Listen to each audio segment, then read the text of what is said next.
Madrid ഡിഫൻസിന്റെ legacy എടുത്തു പറയേണ്ടതില്ലെന്നറിയാം. വിഖ്യാതരെ അണിനിരത്തിക്കൊണ്ട് Real അടിച്ചെടുത്ത നേട്ടങ്ങളിലെല്ലാം പ്രതിരോധത്തിന്റെ പങ്ക് ഒട്ടും ചെറുതല്ല.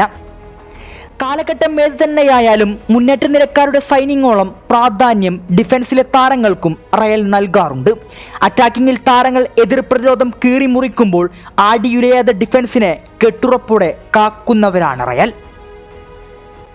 സമീപകാല ഫുട്ബോളിൽ എന്നാൽ അങ്ങനെയായിരുന്നില്ല കാര്യങ്ങൾ. ഡിഫൻസിൽ അനവധി താരങ്ങൾ ഉണ്ടായിരുന്നെങ്കിലും പരിക്കിന് മുമ്പിൽ റയൽ നോക്കുകുത്തികളായി മാറി.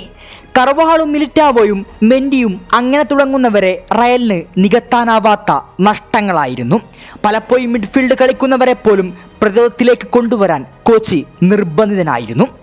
മുന്നേറ്റത്തേക്ക് എംബാപ്പയെ പോലത്തെ വലിയ ഇൻവെസ്റ്റ്മെൻറ്റുകളെ മാഡ്രിഡ് കൊണ്ടുവന്നെങ്കിലും ഡിഫൻസിലേക്ക് കാര്യമായ ചലനങ്ങൾ ഒന്നും ഉണ്ടായിരുന്നില്ല.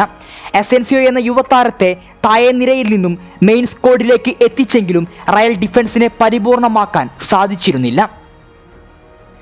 ലീഗും ചാമ്പ്യൻസ് ലീഗും ഒന്നുമില്ലാതെ ഒടുക്കം സീസൺ അവസാനിച്ചപ്പോഴാണ് ഡിഫൻസിലേക്ക് ഓരോ സൈനിങ്ങുകൾ റയൽ നടത്തുന്നത്. റൂമറുകൾക്കൊടുക്കം ലിവർപൂളിന്റെ ചെങ്കോട്ടയിൽ നിന്നും അലക്സാണ്ടർ അർണോൾഡിനെ എത്തിച്ചുകൊണ്ട് അടുത്ത സീസണിനെ റയൽ വരവേറ്റു കഴിഞ്ഞിരുന്നു. ഇംഗ്ലീഷ് പ്രീമിയർ ലീഗിന്റെ വിങ്ങുകളെ തീപിടിപ്പിച്ച ആ ഇംഗ്ലീഷുകാരന്റെ കടന്നുവരവ് വരും സൈന്യങ്ങളിലേക്കുള്ള പ്രതീക്ഷയായിരുന്നു. വിങ്ങുകൾക്ക് വലിയ പ്രാധാന്യം നൽകുന്ന സാബിയുടെ ടാക്ടിക്സിൽ ട്രെൻഡ് ഒരു പ്രധാനിയായി മാറുമെന്നതിൽ വലിയ സംശയമൊന്നും വേണ്ട. ഡിഫൻസിലെ സൈനിങ് റയൽ അവിടെ കൊണ്ടൊന്നും അവസാനിപ്പിച്ചില്ല. ബ്രൗൺസ്മൗത്തിൽ നിന്നും ഒരു യുവതാരത്തെ മാഡ്രിഡ് തട്ടകത്തിലെത്തിക്കുന്നുണ്ട്. അർണോൾഡ് വിങ്ങറാണെങ്കിൽ ഇതൊരു പക്കാ സെന്റർ ബാക്ക്. തന്റെ ശാരീരിക മികവ് കൊണ്ട് മത്സരത്തിലെ കൺട്രോളിലാക്കാൻ സാധിക്കുമ്പോന്ന ഒരു 6.5 അടി ഉയരക്കാരൻ. സ്പെയിൻ നാഷണൽ ടീമിന്റെ വരും തലമുറയുടെ പോരാളി ഡി ഹുസൻ.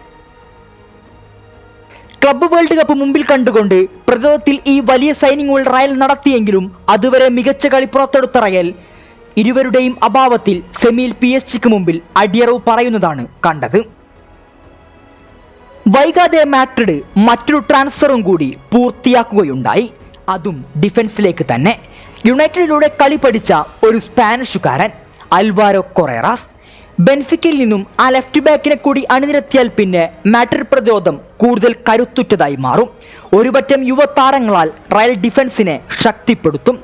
ഡിഫൻസിൽ നേരിട്ട പോരായ്മകളെ നികത്താൻ 3 ഒന്നാം തരം സൈനിങ്ങുകളാണ് റയൽ നടത്തിയിരിക്കുന്നത്. ഇവർക്കൊപ്പം മിലിറ്റാവോയും റൂഡ്രിഗറും കർവാളും മെൻഡിയും അങ്ങനെ തുടങ്ങുന്ന എക്സ്പീരിയൻസ് താരങ്ങൾ കൂടി സജ്ജരായാൽ മാഡ്രിഡ് പ്രതിരോധത്തെ തകർത്തെറിയാൻ എതിരാളികളൊന്ന് വിയർക്കും. കഴിഞ്ഞ സീസണിൽ നഷ്ടമായ പലതും നേടിയെടുക്കാൻ സാധിക്കുകയിൽ പുത്തൻ അടവുകളുമായി ഒരു വിപ്ലവം തീർക്കാൻ റയൽ ഒരുങ്ങുകയാണ്.